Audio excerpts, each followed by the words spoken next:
બતાવી ત્યારથી તે દેવતાઓ સૃષ્ટિના સર્જન, પાલન અને સંહારના કાર્યમાં પ્રવૃત્ત થઈ ગઈ. રાજન, હલાહલ નામના જાણીતા ઘણા દેવોએ કૈલાસ અને વૈકુંઠને ઘેરી લીધું. ત્યારે ભગવાન શંકર અને વિષ્ણુ લાંબા સમયના યુદ્ધ પછી તે રાક્ષસોને મારવામાં સફળ થઈ. તેમણે મહાશક્તિના પ્રભાવથી જ દાનવોનો સંહાર કર્યો, છતાં તેમણે શક્તિની ઉપેક્ષા કરી. જે શક્તિ છે ને એ સર્વ સ્વરૂપા છે. પુરુષના પણ ઘરની જે શક્તિ છે ને એ શક્તિઓ શાસ્ત્રની અંદર 4 પ્રકારની શક્તિઓ કહેવામાં આવી છે.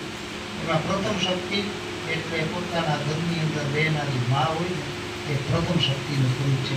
શક્તિપીઠો છે ને એ આપણા ઘરના શક્તિપીઠો છે. અત્યારે કુલ 108 શક્તિપીઠો છે. વર્તમાન સમયમાં 51 શક્તિપીઠોનું વિવરણ કરવામાં આવ્યું છે. અને 52નું શક્તિપીઠ છે ને એ કચ્છની અંદર છે, પણ હજી એનું 57 શક્તિપીઠ જાહેર નથી કર્યું. 4-5 વર્ષ પહેલાં રહ્યું છે કચ્છની અંદર. તો અહીંયા આ શક્તિઓની વાત આવી છે. તો આ શક્તિઓની ભગવતીની શક્તિની કૃપાથી યુદ્ધની અંદર વિજય પામ્યા હતા, છતાં પણ એની શક્તિની ઉપેક્ષા કરી. એટલે આ સંસારરૂપી સમુદ્રના મનુષ્યને કહેવામાં આવે છે કે હે મનુષ્ય, તમારા ઘરની અંદર જે શક્તિઓ છે ને એમાં 4 પ્રકારની શક્તિઓ છે.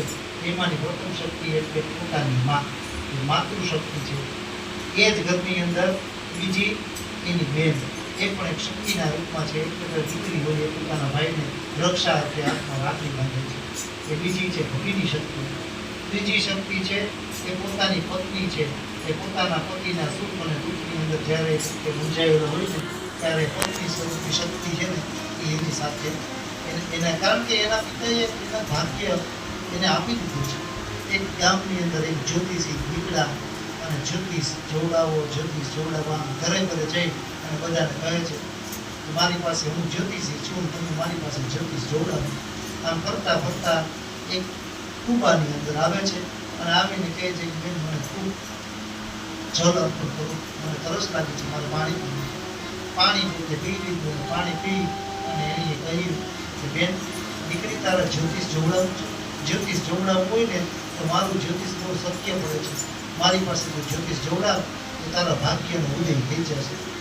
ત્યારે બેન બેઠા એના સાવર ન હતું એટલે હાથ ધોઈને ઋષિવરને પાણી આપ્યું, બ્રાહ્મણને પાણી આપ્યું. પાણી પીવું અને પાછળ સાવરને લઈ અને પોતાના હાથે વાળવા માંગે છે. એ જ સમયે આ ઋષિવર ઊભા વાતો કરે છે કે મારી જ્યોતિષ કરવાની પદ્ધતિ બધા કરતાં અલગ છે. હું જ્યોતિષ કરીને જોઉં ને તો એનું કાર્ય સંપૂર્ણ સફળ થાય એમાં કોઈ શંકા નથી. માટે બેન, તારા પરિવારને સુખી કરવા માટે